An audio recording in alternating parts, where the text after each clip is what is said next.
नमस्कार साथियों, यह राजस्थान के प्रसिद्ध मंदिर से संबंधित डिक्टेशन है जो 80 शब्द प्रति मिनट की गति से दी जाएगी। डिक्टेशन ठीक 5 सेकंड बाद स्टार्ट होगी।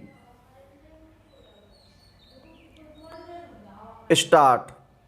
माउंट आबू के बस अड्डे से लगभग 1.5 मील की दूरी पर देलवाड़ा के मंदिर स्थित हैं। विराम। इन मंदिरों के समूह में 5 मंदिर हैं, जिनमें 2 मंदिर स्थापत्य कला की दृष्टि से अत्यधिक महत्वपूर्ण हैं। विराम। प्रथम मंदिर गुजरात के सोलंकी राजा भीमदेव के मंत्री विमल शाह ने आबू के तत्कालीन परमार राजा धंधुक से भूमि लेकर 1031 ईस्वी में बनवाया था। विराम। इस मंदिर में मुख्य मूर्ति आदिनाथ की है, जो जैनियों के प्रथम तीर्थंकर माने जाते हैं। विराम। दूसरा मंदिर, जिसे लूनव शाही भी कहा जाता है, जैनियों के 22वें तीर्थंकर नेमिनाथ का है। विराम। इस मंदिर का निर्माण वास्तुपाल और तेजपाल नामक भाइयों ने 1230 ईस्वी में करवाया था। विराम। ढांचे की दृष्टि से ये दोनों मंदिर साम्यता रखते हैं। विराम।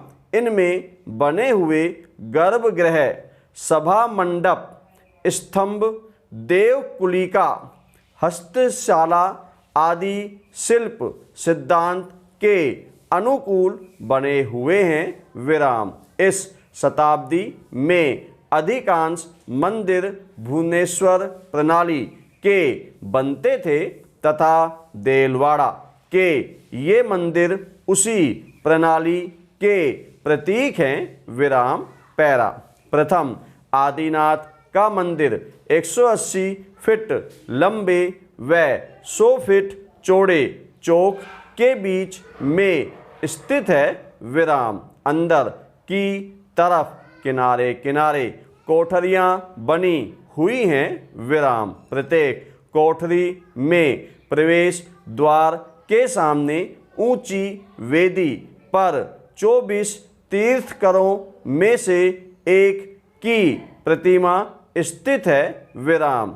2-2 खंभों के बीच में स्तंभों के अनुरूप टिकी हुई मेहराबों से प्रत्येक कोठरी के लिए अलग अलग ड्योढ़ी सी बन जाती है और 4-4 खंभों के बीच प्रत्येक विभाग पर मेहराबदार अथवा चपटी छतों के कारण ये और भी स्पष्ट दिखाई देती हैं। विराम। संपूर्ण मंदिर श्वेत संगमरमर का बना हुआ है। विराम। यद्यपि बाहर से यह बिल्कुल सादा दिखाई देता है, लेकिन भीतरी भाग में खंभे, छतें, मंडप आदि की बारीक तक्षण कला सर्वोत्कृष्ट है। विराम। भिन्न भिन्न कोष्ठों की सजावट में भिन्नता पाई जाती है, लेकिन संपूर्ण मंदिर की अनुरूपता यह प्रमाणित करती है कि इसकी निर्माण योजना एक ही व्यक्ति के मस्तिष्क की उपज है। विराम। वेदियां सादे ढंग से बनाई गई हैं, लेकिन खंभों व छतों पर किए गए लक्षण में तो ऐसा प्रतीत होता है कि यह संगमरमर पत्थर की न होकर सफ़ेद कागज की हो, जिसे शिल्पकार ने अपनी छेनी से नहीं बल्कि कैंची से काटकर डिजाइन तैयार किए हों। विराम। मंदिर के सभा मंडप पर एक अर्धवृत्ताकार छतरी है जो 8 चतुष्कोणीय खंभों पर टिकी हुई है। विराम। खंभों का प्रत्येक युग्म एक तीरन द्वार से संबद्ध है जिसका शिल्प सौष्ठव देखते ही बनता है।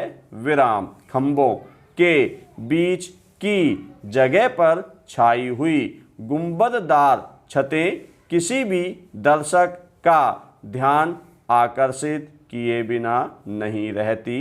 विराम। इनकी भीतरी सतह पर रामायण व महाभारत आदि महाकाव्यों में से अनेक कथाएं उत्कीर्ण हैं। विराम। रास मंडल में गोपियों के घिरे कृष्ण को फूलों व पत्तियों की कारीगरी में उभार कर बनाया गया है। विराम। सभा मंडप के आगे निज मंदिर हैं जिसमें ऊंची वेदी पर सप्त धातु निर्मित आदिनाथ की विशाल मूर्ति है। विराम। इस मूर्ति में हीरो की आंख लगाई गई है जो स्वयं प्रकाशवान है। विराम। चमकदार पत्थरों का नेकलेस भी अद्वितीय दिखाई देता है।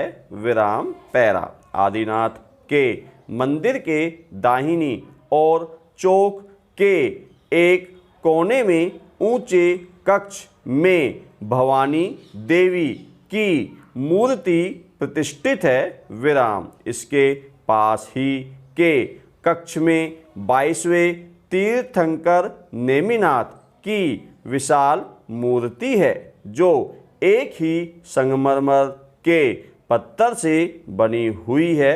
विराम। इस चौक के पास ही चौकोर कक्ष में मंदिर के निर्माता विमल शाह की विशाल अश्वारूढ़ मूर्ति है। विराम। उसके पीछे एक बच्चा बैठा हुआ है जिसे विमल शाह का भतीजा कहा गया है। विराम। मूर्ति के ऊपर लगा हुआ छत्र वैभव का प्रतीक है। विराम। विमल शाह की मूर्ति के चारों ओर 10 गजरोही मूर्तियां भी संगमरमर की बनी हुई हैं। विराम। मंदिर के दरवाजे पर स्थित हाथी खाना है जिसने न तो संगमरमर का प्रयोग हुआ है और न कुराई का काम हुआ है, लेकिन यह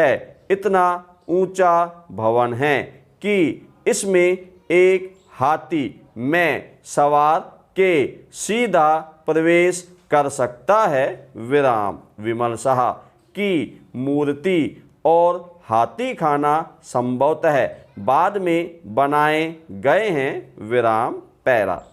वास्तुपाल व तेजपाल द्वारा निर्मित नेमिनाथ के मंदिर का नक्शा और बनावट पूर्व वर्णित मंदिर के समान ही हैं, लेकिन कुल मिलाकर यह उससे अधिक कलात्मक है। विराम। इसके वैभव में भी सादगी है। विराम। मंडप में तक्षित खंबे कारीगरी विशुद्धता, कौशलता और परिष्कृत रुचि के हिसाब। धन्यवाद साथियों।